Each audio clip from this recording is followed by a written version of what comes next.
terutama di bagian mikrobiologi, bagian apalagi namanya itu kliniknya sendiri ya dari dokter-dokter ahlinya. Ini hanya sebatas ini saja. Apalagi namanya mengulang lagi ya, refresh tentang antibiotik pada wanita hamil. Oh ya, slide-nya kelihatan, Dek. Maaf, lupa Kak. Tanya. Tapi dok, Kelihatan, terlihat Di? dok.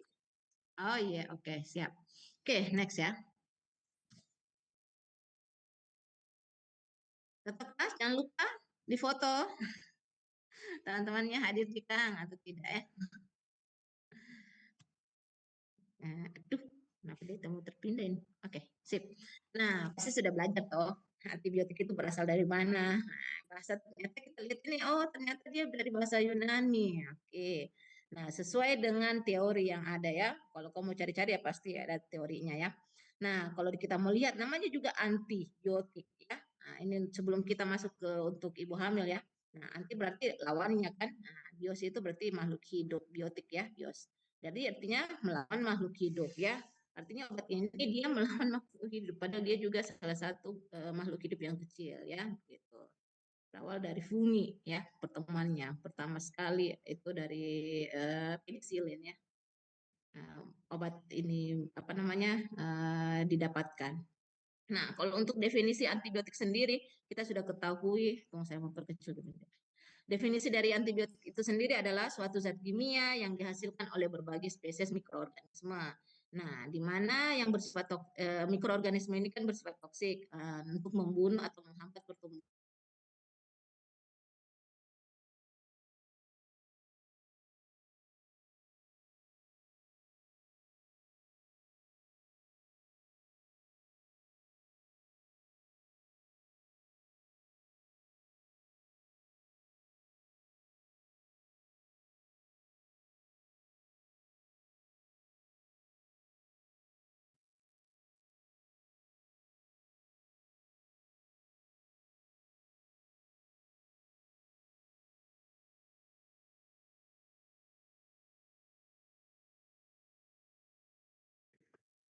Assalamualaikum.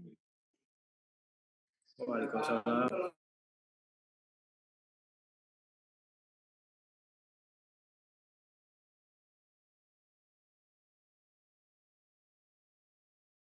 Kenapa tidak bagus sekali jaringanku ya? Yang jelek sekali di sini. Hilang terus, hilang terus.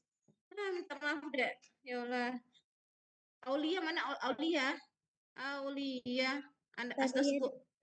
tapi ya dok. Aulia, ini yang kamu kirimkan saya atau yang saya kirimkan ke kamu? Ini apa link Zoom? Aduh. Link Zoom dari KK21 dok, dari KIIN dok. Itu dia. Tunggu dulu. Kalau dia masih mati ini, saya pakai masih ada anu toh, Aulia kan? Masih ada yang kamu kirimkan saya tadi. Kita Iya pakai dok, di situ. iya dok. Ya. Tapi kalau dia masih mati, nah.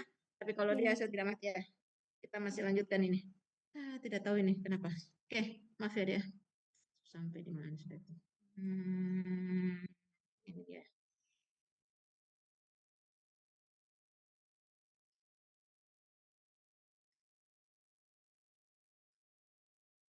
Oke.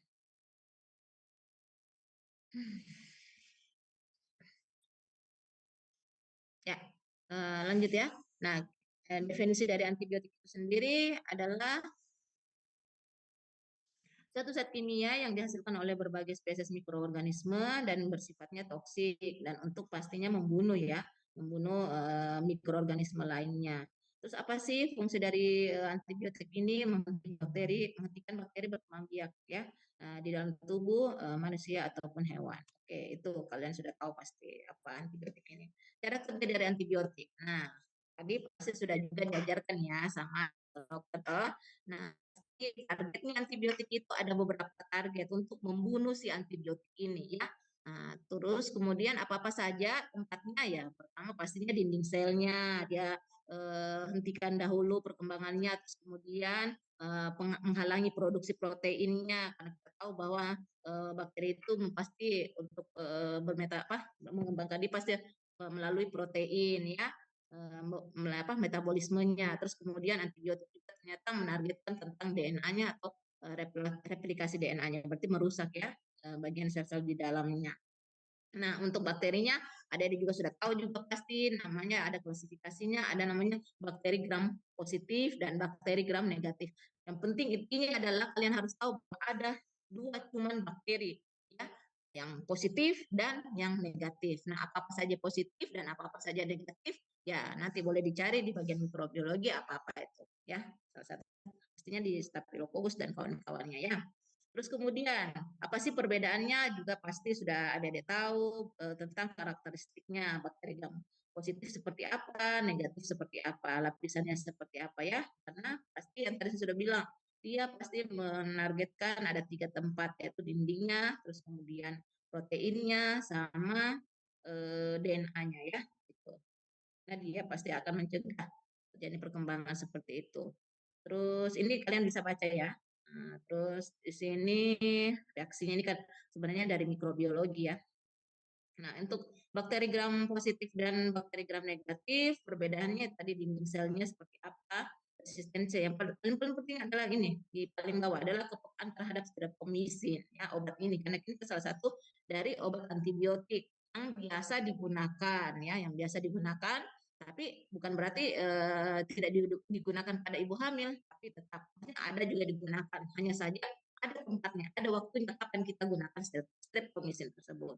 Nah, kalau kita lihat di sini ternyata bakteri pekaannya terhadap streptomisin pada gram positif, bakteri ini ternyata tidak terlalu peka, ya.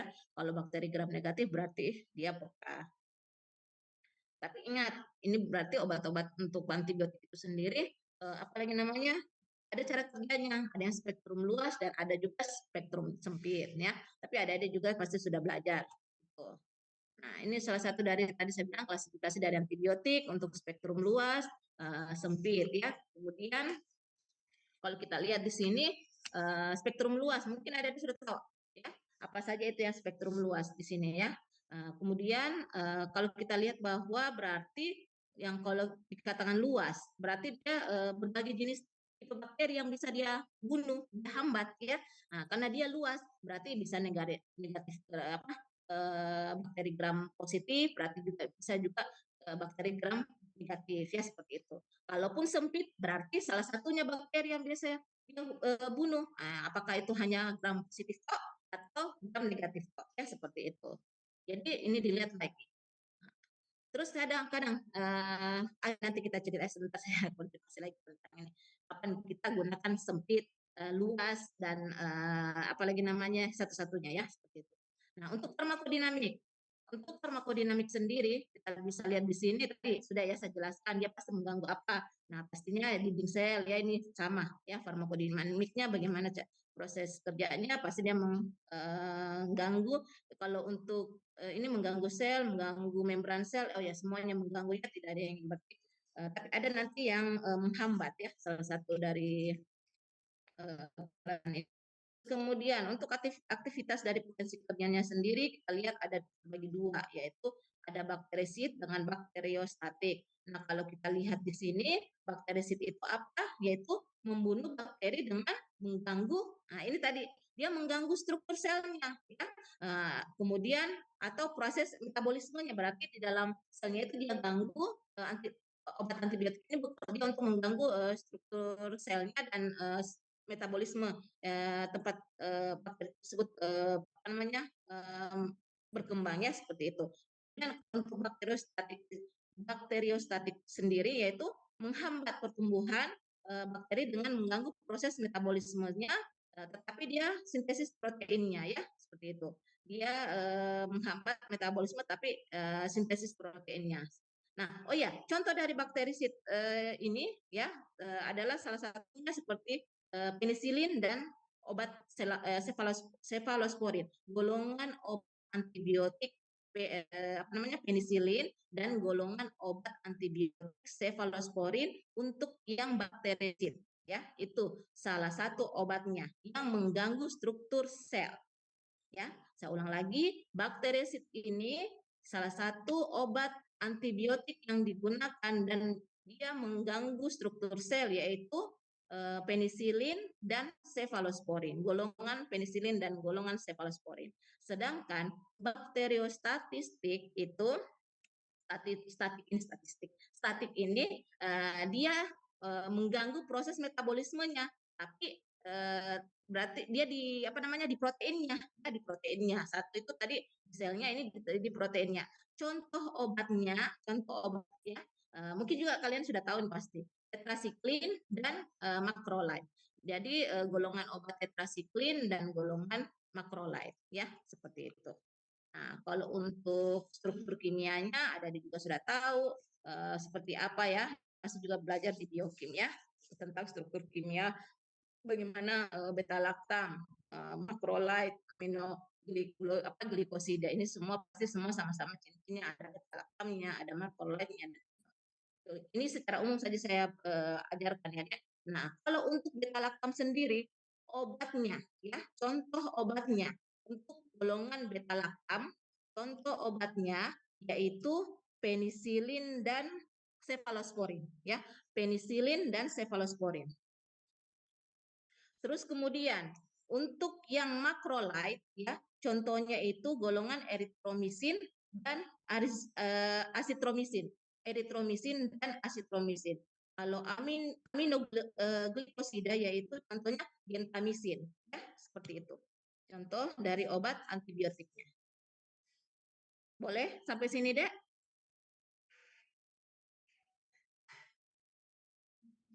Iya, Dek. Oh ya, silakan. Halo, Dek. Boleh? Boleh ya? Sampai sini ya untuk pemahaman tentang klasifikasi antibiotik ya.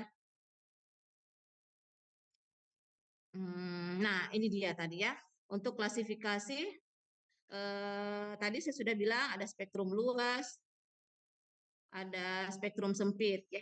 Seperti itu, yang disebut dengan broad spektrum, terus spektrum sempit, narrow spektrum. Terus contohnya spektrum luas, obat-obatnya ada di sini. Untuk gram positif, ya, kan tadi saya bilang spektrum luas masing-masing ya. Kalau dia memang ternyata dia bakterinya gram positif, ya berarti ini dia membunuh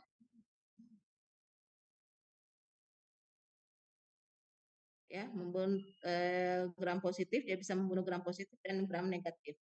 Kalau ini juga spektrum sempit, contohnya ini contoh dari ini gram positif dan gram negatif ya, seperti itu. Contoh dari obat-obatnya. Terus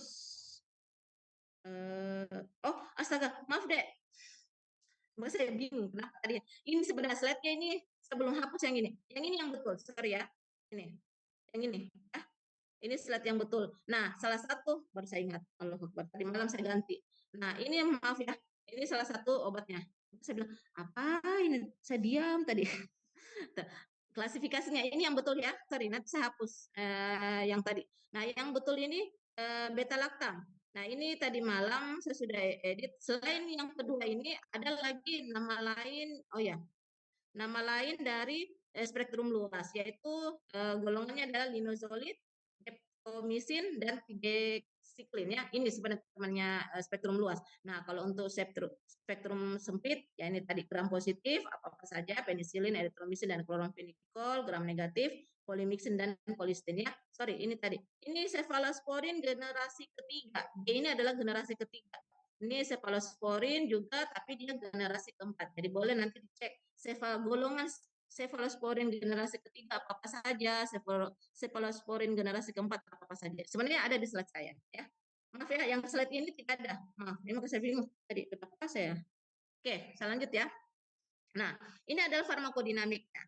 Contoh antibiotik yang mengganggu dinding sel, ya tahu kan penisilin dan cefalosporin. Terus antibiotik yang mengganggu membran sel yaitu termasuk adalah polimixin ya.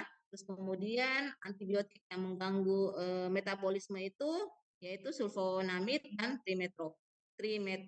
metoprin ya. Salah satu contohnya. Nah, untuk aktivitas potensi kerjanya sama yang tadi ya. Ini kita bisa lihat bakterisidal apa-apa saja. Tadi sudah ya saya sebutkan salah satunya. Nah, ini semua, hampir semua. Yang tadi saya sudah bilang, bakterisidal itu salah satu contohnya itu adalah penisilin. Ya. Nah, itu masuk di sini ya. Terus kemudian bakteri ini sulfonamid, tetrasiklin. Ya. Ini yang masuk untuk bakteriostatik. Ini golongan-golongan obatnya di dalam sini ya. Ini kita bisa singkat, kalau untuk bakterisidal kita biasa bilang konflik ya, beta-laktam, aminoglikosida, nitro ya. Kemudian ini bakteriostatik, misplot kita bilang, MS, plot ya, makrolide, sulfonamid, kloromfenikol. Itu singkatan dari untuk potensi kerjanya sendiri. Nah, ini untuk struktur kimia antibiotik yang tadi sudah ya. Ini saya bilang tadi, generasi 4 dan generasi ketiga. Ini saya mohon dihafal deh. Ya. Saya minta tolong sekali adik-adik semua, karena apalagi adik-adik ini sudah blok terakhir. Nanti saya mau kasih tahu, pada saat nanti ujian skripsi, siapapun itu yang saya dapat, ya, saya jadi pembimbingnya atau pengujinya, pasti saya akan tanyakan ini golongan-golongan ini obat. Jadi minta tolong adik-adik yang nanti ya saya kasih tahu memang salah satu pertanyaanku pada saat ujian skripsi kan kalian ini sekarang sudah menyusun ya. Nah, salah satu pertanyaanku itu adalah struktur kimia dari antibiotik ini. Jadi tidak ada lagi alasan bahwa tidak dijelaskan, tidak tahu apa golongan-golongannya. Minimal kamu tahulah golongannya, ya. Minimal kamu tahu golongannya apa-apa saja. Nah, terus kemudian apa golongannya itu? Oke, kalau kamu bilang aminoglikosida, apa kali obatnya? Intinya sebutkan satu dua, kamu sudah hafal satu dua obatnya. Karena itu salah satu nanti pemberian obat yang akan kita berikan di ini, di apalagi namanya puskesmas atau rumah sakit. Jujur, saya jujur ya, saya juga tidak menghafalkan obat, tapi saya tahu ya apa yang harus saya berikan kepada pasien saya. Jadi saya udah tahu, oh ini loh yang harus generasi luas, apa namanya spektrum luas, spektrum sempit. Jadi kita juga tidak boleh asal-asal memberikan obat. Nanti karena di atas meja juga pasti kita butuh kan begitu banyak sekali ya nama-nama obat yang perlu saya juga bukan ahli kimia sekali deh ya. Saya juga bukan ahli farmakologi sekali, juga orang biasa yang masih harus menghafal, tapi itu tadi saya bilang tahu gunanya untuk yang mana, kapan dipakai dan kapan yang tidak bisa kita pakai. Seperti itu. Intinya seperti jangan asal-asal memberikan, apalagi ini antibiotik merupakan salah satu obat keras dan ini mau diberikan ke ibu hamil. Ya, seperti itu. Jadi salah satu contoh saya minta tolong adik-adik hafalkan ini, silakan dihafal ya generasi satu. Yang paling sering saya tanyakan itu adalah cephalosporin. Saya jarang menanyakan tentang penisilin karena kenapa sudah banyak yang resistensi sama penisilin, ampicillin, amoxicillin. Ini yang paling sering adalah generasi golongan cephalosporin. Jadi pokoknya kita gunakan dulu yang generasi satu. Kalau memang ini apalagi namanya sudah tidak ini lah generasi kedua. Kalau mau segera saya sampai generasi keempat, yaitu cefepimin dan sepirom seperti itu. Itu yang bisa kita gunakan. Tapi yang selama ini saya sebagai dokter umum, saya hanya sampai untuk cefalosporin ya, untuk cefalosporin hanya sampai generasi ketiga, yaitu cefixim. Ya, ini sudah pasti sudah sangat-sangat bagus sekali sudah untuk digunakan untuk antibiotik ya dan beberapa penyakit tertentu. Nah, kalau yang lainnya lagi dilihat lagi kondisi pasien tersebut kita gunakan pada kondisi apa ya seperti itu. Kemudian ini polimixin yang tadi saya bilang diantaranya ada polimixin adalah colistin ya colistin kalau kalian pasti tahu ini tentang apa ini colistin. Terus kemudian kinolon, fluorokinolon, terus antibiotik yang lain, kloromfenikol, clindamycin ini untuk jamur-jamur ya yang bisa kita berikan. Oke, ini ada sediaannya pasti ada yang bentuk salep, injeksi ya semuanya. Ini sudah pasti juga diberitahukan. Nah, kita langsung saja ke ini. Mungkin juga sudah diajarkan ya sama dokter ahlinya dari apalagi namanya dari dokter ahlinya apalagi dokter ahli objin ya bahwa kalau di objin itu tidak asal pemberian obat antibiotik karena kenapa tidak asal diberikan obat antibiotik karena dia kan antibiotik ini bisa menyebabkan teratogenik ya pada janinnya seperti itu. Jadi ada kategori-kategori tertentu yang harus kita berikan ya, kategori-kategori tertentu yang harus kita berikan yaitu kategori A, B, C, D, X. Enggak. A dan B saja. Minimal A dan B. Maksimalnya bisa sampai C. DX sudah sangat-sangat perlu kita komunikasikan sama pasien dan keluarga pasiennya pastinya semuanya sebenarnya dikomunikasikan, tapi ada pasti efek samping yang akan terjadi pada janinnya nanti kalau kita memberikan obat-obat yang CDX ya, seperti itu. Nah, ini juga sudah tahu pasti kan sudah pernah baca mungkin adik-adik kategori A apa-apa saja itu obat yang sudah pernah diujikan pada manusia atau ibu hamil ya dan terbukti tidak ada resiko terhadap janin dalam rahim. Ya, ini untuk kategori A seperti itu.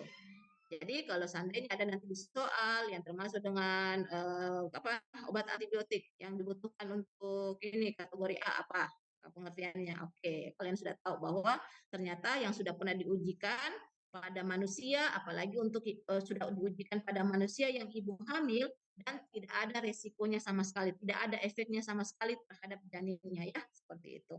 Nah, kalau untuk kategori B adalah obat yang relatif aman, termasuk aman, digunakan selama kehamilan karena tidak ada bukti adanya resiko pada janin yang signifikan. Masih tetap, tapi tetap harus hati-hati ya. Sama sekali tidak ada, ya tidak ada resiko. Kalau ini yang masih signifikan, yang masih kategori-kategori tertentu obat-obatnya ya. Nah, salah satu dari kategori itu ya kategori B ya seperti itu. Terus kemudian C adalah obat yang memiliki potensi risiko pada janin, tapi manfaatnya lebih besar daripada risikonya. Nah, dia sudah memiliki risiko pada janinnya, tapi manfaatnya ke ibunya lebih besar. Ya, manfaatnya ke ibunya lebih besar. Kan kita ceritanya ini ibunya kita mau obati, ibunya kita mau obati. Kalau memang dia ada apa namanya sakit ya sakit tertentu, nah ibunya kita mau berikan untuk menangani perlu di antibiotik atau tidak. Nah, ternyata kalau memang dia perlu kategori C itu tadi kita harus anamnesis Bapak memberitahukan bagaimana apa yang akan terjadi, bagaimana resikonya jika diberikan obat kategori C ini. Tapi manfaatnya ke ibunya bagus ya, bisa cepat sembuh seperti itu, bisa sembuh ya seperti itu. Nah, kalau untuk D sendiri, obat yang memiliki risiko pada janin tetapi tidak dapat digunakan dalam keadaan darurat atau tidak ada alternatif lain. Ini sudah yang betul-betul yang itu tadi obat yang memiliki risiko pada janin itu sudah tidak ada lagi obat yang bisa kita gunakan ya kecuali obat yang ini. Tapi tetap ada lagi kembali risiko ke janinnya ya seperti itu. Kalau ini betul-betul pilihan sudah obat yang sangat-sangat ini ya, sangat-sangat diperlukan sudah. Tapi kalau masih ada ya kita kasihkan kategori C. Tapi kalau kategori C juga tidak ada golongan kategori C langsung ke kategori D ya sudah itu tadi konfirmasi bahwa ada risikonya pada janin sudah pasti ada risikonya sudah pasti ada risikonya terus tapi itu tadi dalam keadaan darurat kita berikan kepada pasiennya ya ibunya. Nah, kalau kategori C sama sekali obat yang sangat berbahaya bagi janin tidak boleh juga selama kehamilan, bisa juga berganggu ya selama kehamilan seperti itu. Sama ibunya juga bisa terjadi terganggu seperti itu ya pada pemberiannya karena ada efek samping yang lainnya seperti itu. Kemudian untuk penggunaan obat antibiotik pastinya apa sih mencegah terjadinya infeksi yang disebabkan bakteri atau protozoa ya. Terus kemudian obat antibiotik ini juga memiliki sediaan yang bermacam-macam. Nah, tadi saya sudah bilang ada yang injeksi, oral, tablet, dan yang lainnya, suspensi yang lainnya. Kemudian obat antibiotik juga dapat digunakan melalui kulit, mata, hidung, telinga, mulut. Paling sering adalah mulut ya untuk antibiotik dan yang kedua adalah injeksi ya. Nah, kalau untuk yang apalagi namanya ditempel ini ada tapi dioles kayaknya ada. Ya bukan kayaknya ada. Kalau dioles ya ada. Terus kemudian lubang kalau untuk yang ditempel itu setahu hanya untuk menghilangkan nyeri gitu, ya. Terus kemudian kalau untuk dimasukkan ke dalam lubang vagina dan lubang rektal ya anus. Oke. Nah, ini untuk antibiotik sekarang ini harus diresepkan melalui resep dokter ya. Beberapa kemarin sudah saya coba cek-cek kan di beberapa eh, apa namanya itu apotik kayak Kimia Farma, ya, apotik besar ya. Pasti tanya, oh itu harus ada resep dokter itu.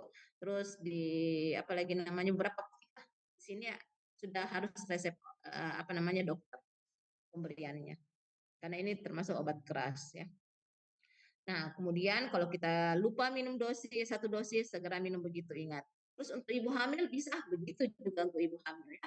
Jika dia lupa minum 1 dosis, ya diberikan juga pas dia ingat. Tapi kalau memang dia harus apalagi namanya dalam waktu jangka 7 hari harus diberikan obat antibiotik, berarti besoknya juga seperti itu sesuai dengan jamnya. Berarti uh, jamnya hari ini jam 7, dia lupa jam 7 dia minum obat. Katanya dia ingatnya jam 9. Oke, jam 9. Jadi besoknya itu jam 9 lagi dia minum ya, dikonsumsinya jam 9 lagi. Seperti itu. Walaupun enggak mesti harus ya, enggak lagi jam 7, jam 9 lagi. Ya, seperti itu. Minum dengan menggunakan air putih. Ya, pasti ya. Jangan menggunakan yang lainnya. Ada loh yang makan dia tidak bisa minum obat kalau tidak sama pisang, sama apa, boleh. Asalkan tidak ada interaksi obat yang apa namanya, yang bisa ini interaksi obatnya maksudnya tidak bereaksi ya. Salah satunya kan seperti susu, teh, kopi, ya, coklat itu tidak bisa sama sekali dikonsumsi dengan apa namanya minum dengan obat antibiotik ini diberikan ya, bersama dengan yang tadi saya sebutkan itu karena ada efeknya. Coklat juga ada efeknya seperti itu. Lebih baik adalah minum air putih ya. Kemudian hindari konsumsi antibiotik pada trimester pertama. Nah, pada trimester pertama kehamilan diusahakan jangan sama sekali diberikan obat-obat antibiotik. Kalau bisa hanya obat antibiotik, bukan antibiotik apapun itu obat-obat apapun ya, kecuali golongan A. Kecuali golongan obat-obat A yang tadi saya sudah bilang ya, seperti itu. Nah, pertanyaannya, dok yang termasuk golongan obat A apa-apa saja? Ya, yang sederhana seperti amoksisilin bisa kita berikan. Ya, untuk sederhana sekali kan itu amoksisilin masih bisa diberikan ya, antibiotik ya seperti itu. Terus untuk antibiotiknya ya. Terus kalau untuk yang lainnya golongan yang lainnya ya itu tadi ada vitamin-vitamin ya, vitamin A, B, C, D itu golongan A yang baik. Terus apalagi asam folat ya seperti itu golongan A. Jadi itu yang harus perkembangan otak ya D3 pokoknya semua yang vitamin itu golongan A. Jadi aman untuk trimester pertama yaitu masa-masa pembentukan organ janin karena di trimester pertama itu sebenarnya bukan organ ya tapi nanti trimester kedua baru organ yang pertama itu biasanya pembentukan pembuahan apa zigotnya yang mulai berbentuk kantong janinnya segala inti inti dari zigotnya ya seperti itu pada trimester pertama pembelahan ya. Terus kemudian gunakan antibiotik yang sudah memiliki riwayat efek penggunaan yang aman bagi ibu hamil. Ini saya bilang yang kategori A. Kategori A, B ya. Kalau C masih ragu-ragu. Jangan. Kalau saya secara pribadi C saya tidak berikan. Tapi kalau dia masih golongan B, saya masih berikan. Ya seperti itu. Konsumsi konsumsi nanti boleh ditanyakan juga ke dokter ahli kandungan. Nah, ya, bagaimana dok? Apakah C juga bisa diberikan?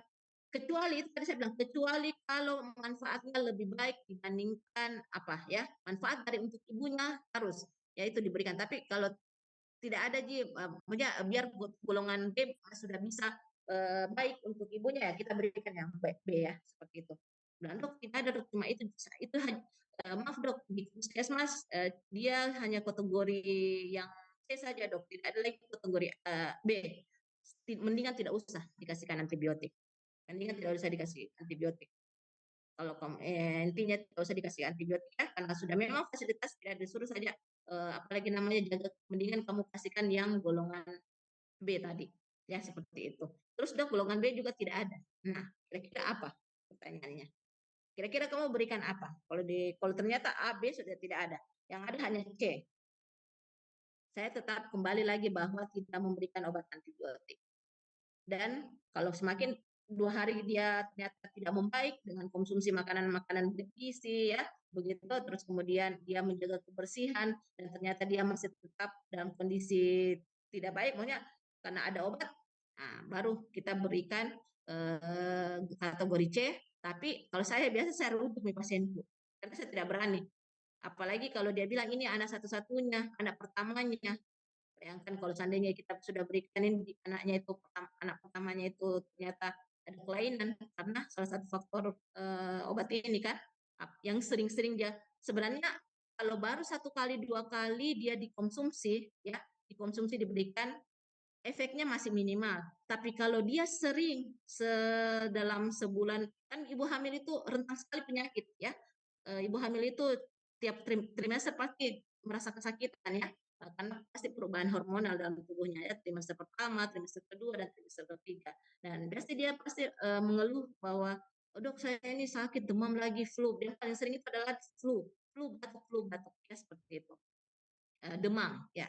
Biasa kita mau memberikan boleh dikasihkan obat. Biasa pasiennya seperti itu. Dalam waktu yang lama, jika kita berikan terus-menerus obat tersebut, maka pasti akan mengalami teratogenik atau akan kelainan pada janinnya. Tapi kalau kita hanya berikan sekali, oke. Tapi kalau dia berkali-kali, mendingan kita rujuk dan komunikasikan ke dokter ahli kandungan ya seperti itu.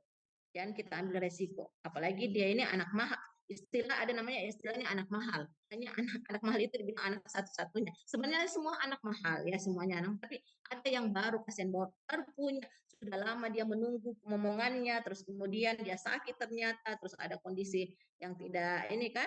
Nah, terus kemudian kita mau berikan, itu tadi komunikasikan dengan keluarganya sebaik-baik mungkin. Ya, seperti itu. Konsumsi obat dengan teratur dan gunakan dosis efektif yang paling rendah. Nah, untuk ibu hamil, gunakan dulu yang paling rendah ya dosisnya. Kalau ada yang kalau dosisnya kamu punya 500, terus ada yang di bawahnya 500, ternyata 250 atau 100 ya, kamu gunakan itu. Ya. Nah, yang paling rendah dulu kita berikan. Terus pertanyaan lagi pasti, dok, tapi tidak ada efeknya dok, bagaimana? Kembali bahwa pemberiannya harus teratur 2 kali 1. Kalau selama obat antibiotik setahu saya, kalau kita gunakan secara teratur pasti akan berefek. Tapi kalau dia tidak digunakan secara teratur, efeknya pasti masih ada. Maksudnya efeknya berkurang ya pada tubuh seperti itu. Tidak ada riwayat alergi antibiotik. Nah, ini yang paling sering juga terjadi pada ibu hamil, ada yang alergi tanpa sepengetahuan kita. Nah, makanya kita selalu tanya ke paling sering. Ini dokter-dokter sekarang ini paling jarang sekali menanyakan tentang tidak riwayat alergi obat ke pasiennya. Sangat sering, ya, sangat sering. Dokter-dokter umum ya. Nah, itu sangat sering sekali dia lupa mengatakan riwayat, dia cuma sampai riwayat keluarga, riwayat penyakit, riwayat terdahulu. Padahal yang paling penting juga adalah riwayat alergi. Ada tidak alergi? Jangan hanya alergi pada obat, tapi alergi pada makanan juga harus ditanyakan kepada mahasiswa, kepada pasiennya. Ya, seperti itu. Itu juga harus yang kita tanyakan. Nah, kalau antibiotik ya itu tadi, kalau dia ada golongan-golongan tertentu, kalau dia ternyata tidak bisa diberikan ya jangan diberikan, cari golongan yang baiknya lagi. Tapi dengan satu syarat, golongan yang diterima, yaitu golongan A dan B ya. C kalau memang betul-betul sudah tidak ada lagi obat tersebut, bisa sekali-sekali. Kemudian cara penyimpanan antibiotik. Nah, disimpan di tempat yang tidak terjangkau dari anak-anak ya. Ini bahaya juga kalau anak-anak yang konsumsi antibiotik ya. Pasti disimpan di tempat yang tidak ini aman ya. Terus kemudian disimpan di tempat yang tidak terkena sinar matahari langsung, kemudian sinar matahari yang memancarkan gelombang ultraviolet, terus kemudian dapat menyebabkan terurainya obat. Sehingga kadar obat menjadi berkurang. Selain panas, matahari juga dapat merusak formulasi dan kemasan obat tersebut. Ini menurut dari farmasi ya seperti itu. Jadi obatnya betul-betul harus disimpan di tempat yang baik. Kalau dia dalam bentuk kayak suppositoria yang dimasukkan ke dalam apalagi namanya itu, ke dalam anus atau vagina ya, dikasih itu kan dia bentuknya kayak semacam apa ya, gel begitu kan. Kalau dia di luar itu dia akan menjadi kayak mentega ya, mentega yang ini kalau dia seandainya di luar ya pasti apa namanya meluber dia, maksudnya dia lembek kan, makanya disimpan dalam kulkas. Jadi ada juga beberapa obat-obat itu yang harus disimpan di dalam kulkas di suhu yang dingin, ada yang di suhu ruang ya, di suhu ruang yang biasa ya seperti itu. Paling sering itu biasanya adalah obat-obat ampul. Nah, untuk anak-anak TBM ini ya, kalau ada obat-obat ampulnya kayak kalian seperti lidocaine, kalau bisa disimpan di dalam ini, di dalam kotak yang ada pendinginnya ya, seperti itu. Jangan disimpan diletakkan begitu saja. Ya, bisa, punya bisa diletakkan di suhu ruangan, tapi itu tadi kalau dia terlalu lama di suhu tersebut, maka efektivitasnya pasti akan berkurang. Karena dia memiliki efektivitas di suhu ruangan yang dingin ya. Pokoknya dia bagusnya di suhu ruangan yang dingin. terutama yang ampul-ampul itu ya. Ampul itu yang perlu ditaruh di dalam kulkas, tapi suhunya tidak terlalu dingin sekali, tidak juga terlalu apa namanya panas ya seperti itu. Saya lupa berapa derajat itu ya kemarin. Saya lupa untuk penyimpanan yang boleh nanti dicari ya untuk ampul-ampul itu berapa derajat, berapa Celcius derajat untuk penyimpanan dari obat-obat tersebut. Nah, untuk obat antibiotik, contohnya amoxiclav yang harus disimpan di kulkas. Ini tadi saya ya, obat tidak rusak. Ya, salah satu contoh obatnya. Oke, lanjut. Ini apa? Kategori ya. Contoh ibu hamil kategori A aman adalah seperti penisilin, ampicillin ya. Ini yang saya bilang tadi bahwa ini adalah kategori-kategori aman yang diberikan ke ibu hamil ya. Golongan penisilin dan ampicillin. Kategori B cephalosporin, itu tadi ceftriaxone, cefadroxil ya, teman-temannya ini cephalosporin ya. Golongan tadi cephalosporin terbagi atas 4 golongan lagi ya. Nanti dilihat 1 2 3 4 apa saja ya. Terus kemudian ada yang macrolide, erythromycin, azithromycin ya, chlorphenicol, terus kemudian ini aman, relatif aman, perlu hati-hati kategori C, tetrasiklin, oh ini bahaya sekali kalau kita selalu diberikan ya, karena bisa teratogenik pada pasiennya, janinnya maksudnya. Fluoroquinolone, aminoglikosida, ya. Contohnya adalah gentamicin. Ini adalah contoh-contoh obatnya. Ini golongan obatnya, ini adalah nama-nama obatnya. Tolong diingat ya, seperti itu. Kemudian untuk kategori D perlu diwaspadai yaitu sulfonamid, contohnya adalah salah satu contohnya adalah sulfadiazin, sulfisoxazol, trimetoprim, trimetoprim itu yang kalian bisa lihat ini trimetoprim dan sulfamethoxazole. Kategori X dan betul-betul sangat-sangat tidak boleh ya sebut dengan kanamisin. Ya, seperti itu. Oke, terus kemudian ini penggunaan antibiotik pada ibu hamil dianggap aman, harus digunakan hati-hati dan pastinya memperhatikan kontraindikasi. Yang mana dianggap aman yaitu golongan A tadi. Balik lagi itu pokoknya diulang-ulang ini. Slide ini kayaknya hampir ini terus ya. Protein rendah mampu melintas plasenta dengan mudah, terus kemudian golongan makrolide seperti itu. Golongan metronidazole ya. Terus kemudian harus digunakan hati-hati obat yang digunakan dalam golongan ini dalam kondisi tertentu yang sangat diperlukan ya. Golongan antibiotik kategori B contohnya ini juga perlu relatif aman sebenarnya, bukan hati-hati, relatif aman ya. Digunakan tapi tetap juga pasti apalagi namanya kalau sering-sering nanti sebenarnya hampir semua obat ya. Kalau sering digunakan tapi enggak juga ya, kayaknya kita sini pada saat insya Allah ya pada sakit-sakit saja kita menggunakan obat tersebut. Enggak juga kita bilang setiap bulan ada enggak ya orang yang setiap bulan sakit, kecuali kalau dia sakitnya sakit yang parah ya seperti itu. Nah kalau dia apalagi namanya dia mengkonsumsi dalam jangka waktu lama kayak seperti obat-obat TB ya itu kan sampai 6 bulan. Nah perlu kita kasih tahu memang ke ibunya. Nah, ibunya apakah perlu diberikan obat yang bersifat antibiotik atau tidak pada yang pasien-pasien apa yang ini yang menderita TB ya seperti itu. Dengan kondisi akan apa jadi apa pada janinnya nanti. Terus kemudian memperhatikan kontraindikasinya ya seperti ini. Oke. Ini salah satunya golongan C. Oke, lanjut. Terus obat sorry. Obat tetap pada masa kehamilan yaitu pertimbangan perawatan pada masa kehamilan, pertimbangkan perawatan pada masa kehamilan. Obatnya hanya diresepkan pada wanita hamil bila manfaatnya diperuntukkan untuk ibunya ya, diharapkan lebih besar dibandingkan risiko daripada janinnya. Kemudian sedapat mungkin segala jenis obat hindari pemakaiannya selama trimester pertama kehamilan. Sebenarnya tidak hanya trimester pertama, kedua juga. Sini ya, maaf. Sini harusnya kedua juga. Nanti saya ganti. Pokoknya nanti slide-nya ini boleh saya kasihkan.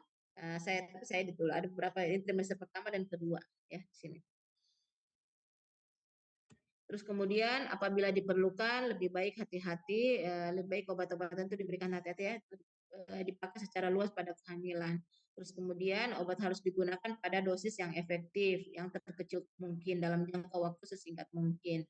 Hindari polifarmasi, yaitu obat lebih dari dua, ya, lebih dua begitu. Betul. Ya, silakan. Hindari apa namanya pemberian obat lebih dari satu, ya satu atau dua. Lebih dari satu ya, palingan biasanya kita konsumsinya itu ya vitamin saja begitu. Maksudnya ini dari polifarmasi adalah golongan-golongan obatnya, apakah golongan obat A, B, C, D, ya seperti itu. Pertimbangkan perlunya penyesuaian dosis dan pemantauan pengobatan pada beberapa obat, ya seperti itu. Dan misalnya phenytoin, lithium ini untuk obat-obat yang kejang, ya. Kalau memang ternyata pasiennya mengalami kejang. Kemudian ini obat-obat yang lain ya. Catatan penting, penggunaan antibiotik harus dengan anjuran dokter. Ya pasti ya, semua pasti dengan anjuran kita ya sebagai dokter. Dokter akan menyesuaikan dosis dengan kondisi pasien dan memberitahukan hal-hal yang diperhatikan sebelum dan saat menggunakan obat tersebut. Ini adalah salah satu edukasi yang perlu kita selalu berikan kepada pasiennya, bagaimana penggunaannya, terus kemudian dosis yang kita berikan berapa, mereka harus juga tahu berapa dosis yang kita berikan. Karena itu hak dari pasien untuk mengetahui berapa jumlah dosis yang diberikan kepada pasiennya ya. Tapi banyak toh pasien-pasien ini sekarang tidak mengetahui, asalkan terima obat saja sudah, kasih obat sudah demi konsumsi, dia tidak pernah lihat, dia tidak mencermati dengan dosis-dosis di berapa dosis yang dokter-dokter berikan. Ada juga yang memang kalau memang dia ternyata dari pusat kesehatan, orang kesehatan ya biasa juga memperhatikan dosisnya. Nah, pasti kan dia akan bertanya, "Dok, ini dosisnya aman ya untuk ibu hamil?" Nah, itu biasa kalau dia memang betul-betul yang care dengan kehamilannya. Tapi ada yang tidak sama sekali, tidak mengerti. Contohnya itu orang-orang di daerah-daerah ya, biasanya daerah pegunungan, orang-orang yang orang apa dari kampung kasihan itu kan tidak mengerti tentang dosis. Nah ini bisa kita berikan, kita bisa memberikan pengetahuan tentang pemahaman penggunaan obat dengan dosis bahwa kalau semakin rendah dosisnya efeknya kepada ibu itu semakin apalagi namanya kurang. Kalau dia tinggi maka efeknya kepada ibu sama jadinya itu akan berefek yang jelek nantinya kalau digunakan terlalu besar dosisnya. Seperti itu bisa kita edukasi ke pasiennya.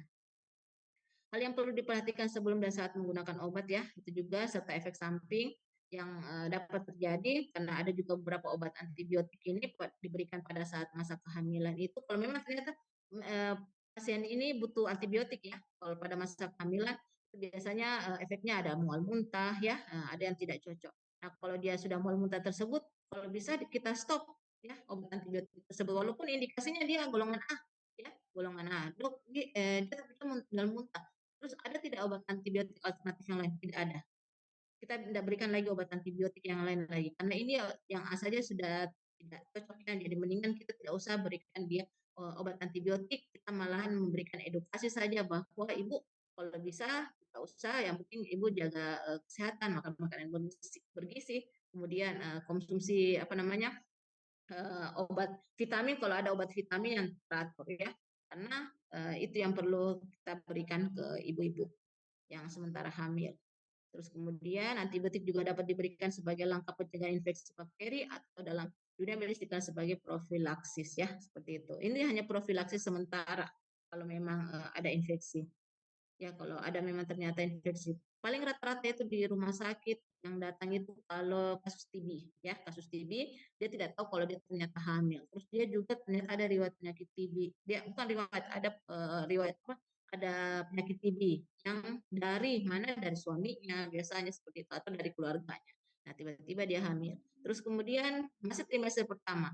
Kalau dia masih trimester pertama itu tadi kita mengedukasikan ibu ini ada TB. Terus kemudian seperti ini kondisinya. Nah, tergantung dari pasiennya seperti apa. Yang penting kita menjelaskan dengan baik ya, bahwa kalau ibu konsumsi obatnya kemungkinan janinnya ibu seperti ini. Sudah akan mengalami kelainan, entah itu kelainan dari organ, kelainan dari struktur sel yang lain, atau kelainan dari sistem sirkulasinya. Itu yang kita perlu waspadai ya, yang pemberian obat-obat yang dalam waktu jangka yang lama. Contohnya tadi adalah yang apa, obat-obat TB, apalagi yang HIV, ada loh.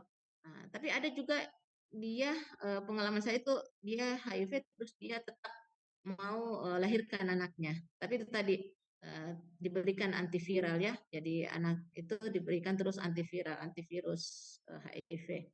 Entah sampai sekarang bagaimana kondisinya bayi itu ya, dia mau tetap anaknya hidup gitu, padahal dia kena HIV ya. Jadi itu penata laksanaannya ya pastinya operasi, tidak bisa kita partus normal ya. Pasien-pasien yang HIV itu tidak bisa dilakukan partus normal. Dia harusnya dilakukan proses ini tadi, operasi. Tapi kalau sudah terlanjur ya kalau memang lahir di tangannya kita dengan kondisi ini, nah, oke, mau apa? Diterima saja ya. Tapi sebenarnya resikonya sangat besar.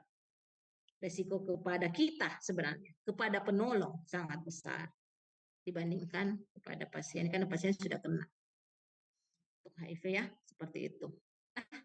Oke, itu saja makanya saya di sini.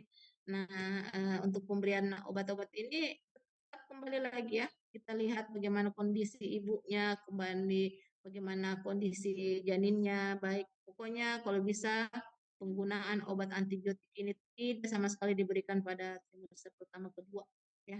Walaupun ada ibunya sakit, ya kita edukasi lah bagaimana perintahnya kita edukasi ya. Edukasi ibu, jangan dulu ibu kasihan anaknya, kasihan bayinya kalau kita minum nanti kita ini. Ayo ibu, karena biasa daya tahan tubuh ibu pada saat hamil itu turun sekali, turun, malah terganggu, ya terganggu. Jadi betul-betul disuruh jaga lebih baik kesehatannya ya.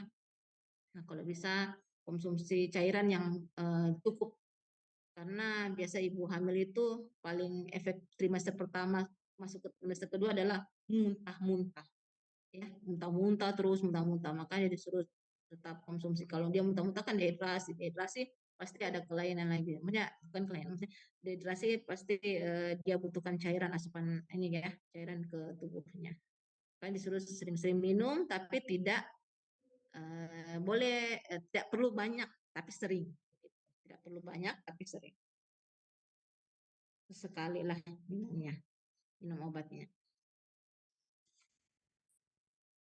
Bagaimana kuliah saya? Aman? Tidak ada jam tidur? Memang kalau tidur ya. Atau ada yang nonton drakor sambil saya kasih kuliah. Tentunya saya juga nonton drakor di sini.